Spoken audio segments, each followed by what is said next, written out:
En 1950, William Gaines dégaine ses bandes dessinées horrifiques aux kids des États-Unis. Elles ont pour nom Tales from the Crypt, Vault of Horror, etc. Le dessin est racé, son succès était tracé. Des histoires macabres, mais pour la plupart moralisatrices pour une Amérique puritaine. La révolution culturelle est toujours attaquée par la censure. En 1955, la fête est finie. IC Comics stoppe les histoires macabres et amorce en même temps une longue agonie.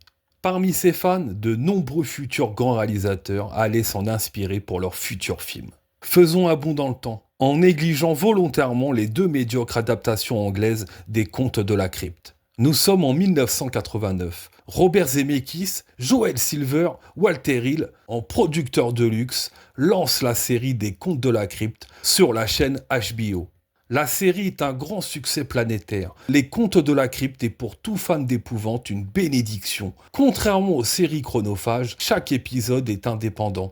La série est brute de décoffrage. Elle se démarque du paysage bien lisse de la télé. Le show est savoureux, une louche de gorge antillais, une pincée d'érotisme timoré, arrosée d'un humour noir distillé. Car même si la recette est salée, le mal triomphe rarement dans la série, faisant mieux passer ses excès de zèle à la censure.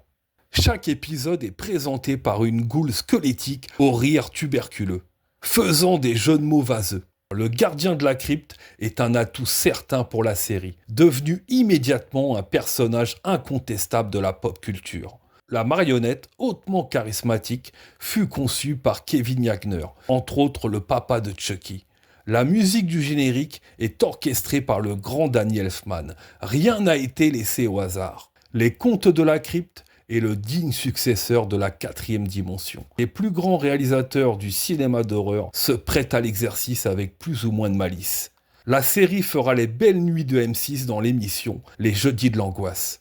Voulant profiter du succès de la série, les producteurs lancèrent 2 longs métrages et le premier sera Demon Knight, le cavalier du diable au pays des gilets jaunes. Le long métrage est réalisé par Ernest R. Dickerson, un artisan solide de la série B, ayant pour filmographie entre autres Juice, film avec en vedette le rappeur Tupac. Celui-ci ne sortira jamais de son rôle de gangster et cela jusqu'à sa mort. Citons aussi le très sympa buddy movie À l'épreuve des balles avec Adam Sandler et Damon Wayans.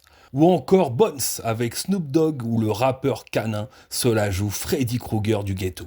Le Cavalier du Diable est de loin son meilleur film. Affublé d'un budget plutôt confortable de 12 millions de dollars, le réalisateur dispose de moyens conséquents afin de concrétiser des scènes dignes des meilleures vignettes des IC Comics.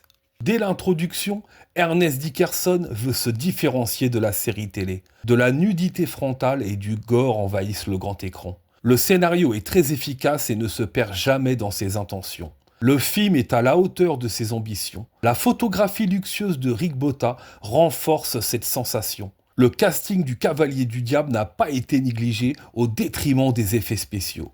On a William Sadler en héros vaillant soldat de Dieu, Jada Pinkett Smith en serveuse au passé racailleux, Dick Miller en vieil alcoolique malicieux et surtout Billy Zane en suppôt de Satan facétieux. Survolté, l'acteur s'amuse comme un petit diablotin.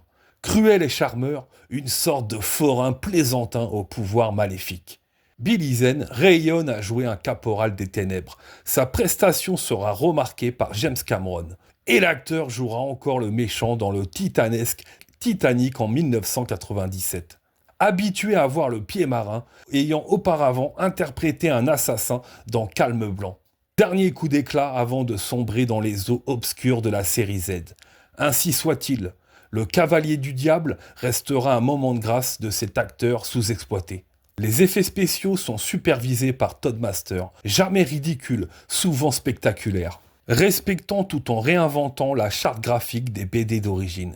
Les effets spéciaux à l'ancienne sont dégraissés de toute particule de numérique, toujours mis en valeur par un bel éclairage fantasmagorique. Demon Knight possède un rythme cavalier. Le film trottine rarement, seulement pour des moments pertinents. Le film n'est pas un âne déguisé en cheval de course.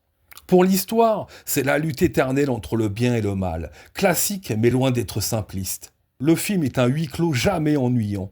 Les personnages possèdent tous des caractères trempés, nourris par des détails subtils. Des flashbacks enrichissent la mythologie du héros, résultant des moments oniriques, christiques, magistraux. Le réalisateur stimule notre imagination, donnant encore plus de profondeur à son œuvre. Demon Knight remplit la mission la plus honorable, celle de divertir, sans cynisme et sans arrière-pensée moqueuse. Je vais circoncier le texte, car j'ai tendance à faire baver l'encre. Je vais être concis et foncer comme un tank. Demon Knight n'est peut-être pas un classique du cinéma, loin d'être le dernier des cancres, pourtant peu célébré par le spectateur lambda. Mais ce n'est pas une fatalité. Il restera un petit trésor pour initier, avec du coffre à revendre.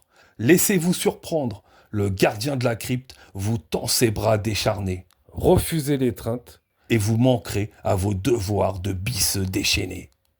Ready for a scare? You must meet Crypt Keeper! Greetings, Frank Fang. Crypt Keeper, come back and meet my friends! Hello, Boils and Ghouls. Why don't you offer your fiends something cold and wet? Yes, I think that's exactly what our little fiends need! Crypt Keeper, you're the host with the most! The most rotting flesh, that is! 12-inch talking Crypt Keeper! From Ace. Read 'em and weep, boys. Talk about a winning hand. All of my disturbing, revolting brilliance is now available on my Tales from the Crypt trading cards. Scandalous scenes, gory details, they're all here in deadly color. Collect the complete set, your friends will just die of envy.